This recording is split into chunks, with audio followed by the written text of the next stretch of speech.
This is the Stabby Road Podcast. Interior, pizza joint. We see a chef using a pizza slicer to cut through a pizza covered in Italian cured meats like prosciutto and sopressade. As soon as he's finished cutting the pie, a waitress picks it up and delivers it to a booth.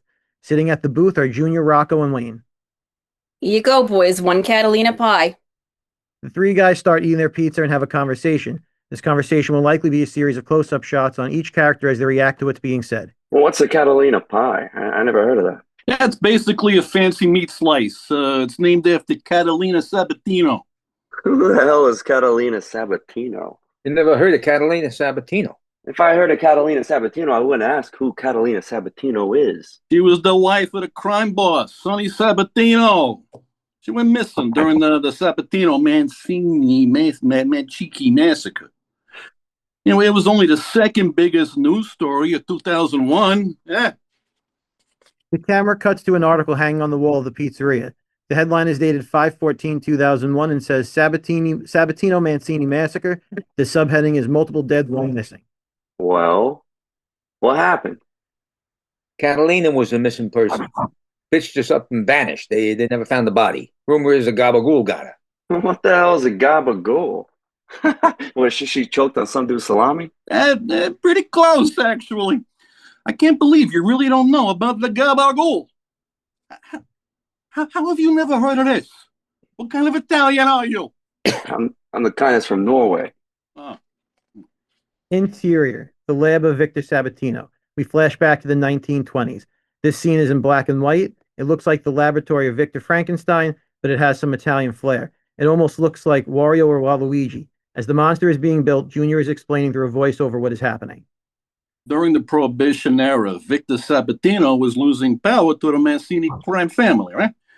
He knew he needed to turn the tides of the war, so he created a killing machine.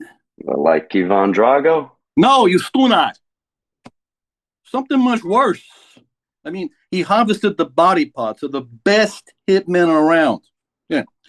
He took the left hand of Philly Fingers, okay? The right eye of Joey Peeps, eh?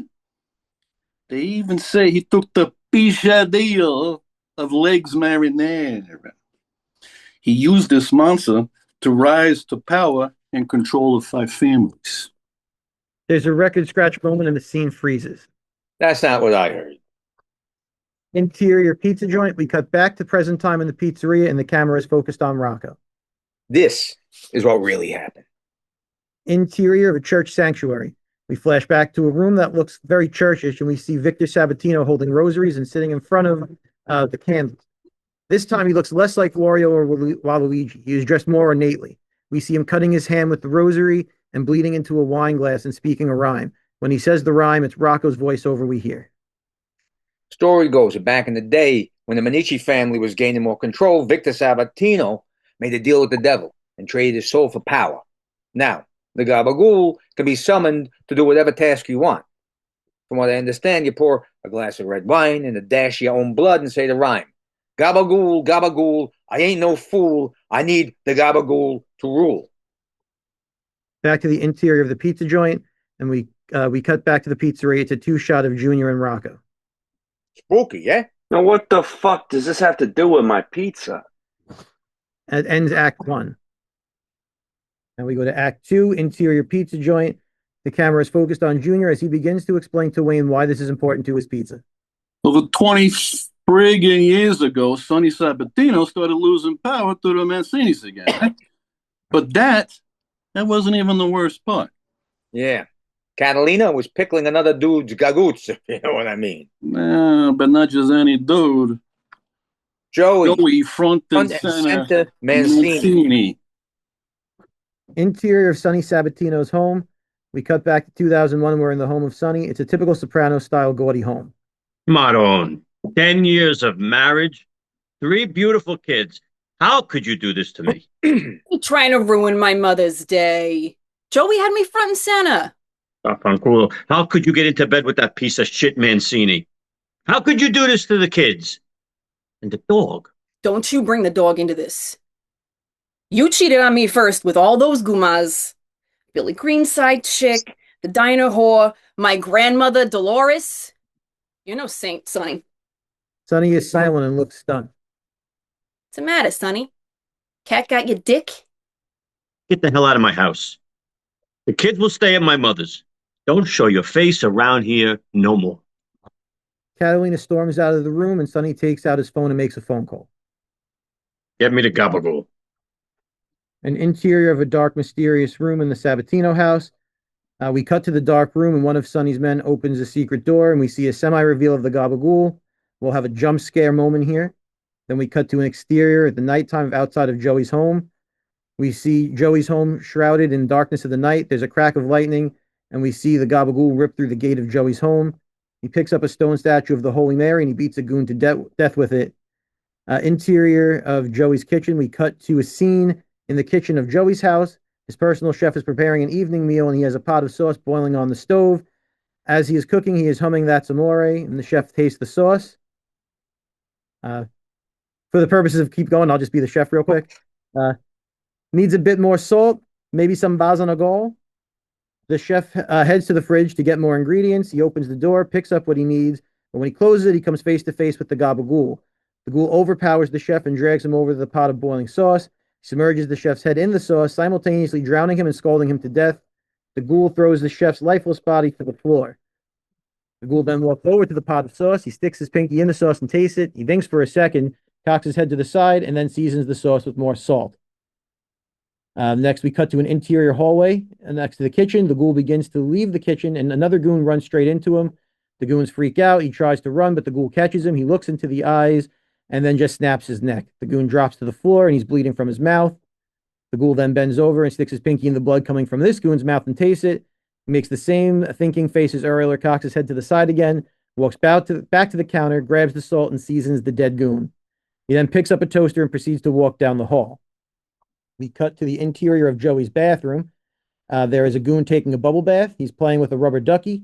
All of a sudden, the ghoul bursts into the bathroom. He throws the toaster in the bathtub, and we cut to the shot of the ghoul plugging in the toaster. The goon screams as he is electrocuted, and we cut to a shot of the fried body. We just see the legs sticking out past the bubbles and the ducky floating around. We then cut into the interior of Joey's living room. We see a goon in the living room watching TV. He's sitting on the couch with a camera as close up in his face. We can see the reflection of the TV in his glasses. As the camera zooms out, we see the ghoul sit down right next to the goon on the couch.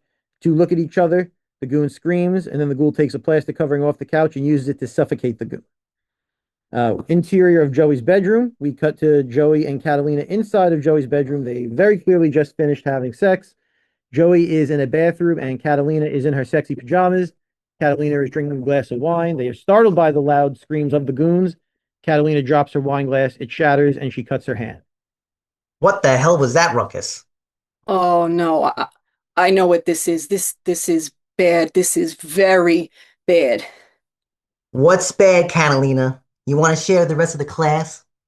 Can't believe he would do this to me on Mother's Day. I'm the mother of his children. I walk his dog. And he sends the Gaba Ghoul after me? The lunch meat? The Gaba Ghoul bursts into the room. He heads straight to Joey, and it appears that he stabs him. Then we see the rest of this battle is in shadows. We can tell that Joey wasn't stabbed, but actually the Gaba Ghoul ripped off his little Joey. Gaba Ghoul appears to choke Joey to death with his own member. Once Joey hits the floor, we cut to Catalina cowering on the floor. You don't want to do this. I like a big, strong man. I bet we could run both families. Let me show you how I treat a powerful man. I'm sure Victor put you together with all the best parts. The ghoul forcefully grabs her by the throat. She starts to talk, but we hear Rocco's voiceover. That's not what I heard. That ends Act 2. Act 3, we cut back to the pizzeria, and the three guys are still eating their pizza. Yeah, she cheated on him. Yeah, he ruined Mother's Day. But that's all you got right. We cut back to the end of the Catalina Sonny fight. Get the hell out of my house. The kids will stay at my mother's. Don't you show your face around here no more. Catalina storms out of the room. I need the Gaba Ghoul. Sonny grabs a bottle of wine and heads to his desk. He starts to pour the wine. He then lights a candle and turns the lights off in the room. He cuts his hand and bleeds into the wine glass. Gaba Ghoul, Gaba Ghoul. I ain't no fool. I need the Gaba Ghoul to rule. There is an unexplained wind, the candle blows out, the scene turns to black, and we hear a gasp. Now we cut to an exterior nighttime outside of Joey's home. The goon is trying to light his lighter and won't light. Eventually he gets it and it illuminates the Gaba Ghoul who's standing behind him. The ghoul grabs the goon by the head and crushes his skull and eyes. We cut back to Joey's kitchen, and this time the chef has just finished preparing a pizza. On the counter is both the pie and a pizza cutter. The chef is still humming That's Amore and once again goes into the fridge to get ingredients. When he closes the door of the fridge, he is once again startled by the appearance of the ghoul. This time, however, the ghoul holds the chef up against the door of the fridge and kills him by slicing his throat with a pizza cutter. The lifeless body slides down the front of the fridge and the ghoul walks away. Interior hallway next to the kitchen. As the ghoul turns the corner, he is greeted by another goon. This goon is wearing a tracksuit and has a very gaudy chain on it with a giant crucifix pendant. The goon tries to run, but the ghoul catches him by the chain and straggles him to death. We cut back to Joey's bathroom, and we have a goon sitting on the toilet. He's reading a comic book. While he's on the toilet, he hears somebody trying to break into the room. The goon shouts, "Hey, somebody's in here." Interior hallway outside the bathroom, we see the ghoul is the person trying to break into the bathroom. He pulls out his gun, which has a silencer attached to it. He unscrews the silencer and fires a few shots into the door. He finally busts through the door, and we follow him into the bathroom. The goon is now shot dead and is leaned back on the toilet. The ghoul takes the comic book, rolls it up, and puts it in his back pocket. He starts to think, cocks his head to the side, reaches past the dead goon for an air freshener, and he sprays it. We now cut to Joey's living room. We're back to the goon watching TV. He still has a reflection in his glasses, but as we zoom out, we once again have the ghoul sitting next to him on the couch. This time, when the goon starts to scream, the ghoul retrieves an oscillating fan from behind the couch. He rips the protective grid off the fan, uses the exposed fan blades to shred the face of the goon. The goon screams as he's murdered. And now we cut back to Joey's bedroom. They once again finished having sex, and Joey is in the bathrobe, and Catalina is in her sexy pajamas again. Catalina is drinking a glass of wine. They're startled by the screams and is getting murdered by the fan. She drops her wine glass, it shatters, and she cuts her hand. What the hell was that ruckus? Oh, no, I know what this is. This is bad. This is very bad. What's bad, Catalina? Look like you just fucked your grandmother. I can't believe he would do this to me. I'm the mother of his children, and he sends the Gaba Ghoul after me on Mother's Day? The Gaba Ghoul? What part of Italy is he from? The Gaba Ghoul bursts into the room. He heads straight to Joey, who pulls out a gun and tries to shoot him.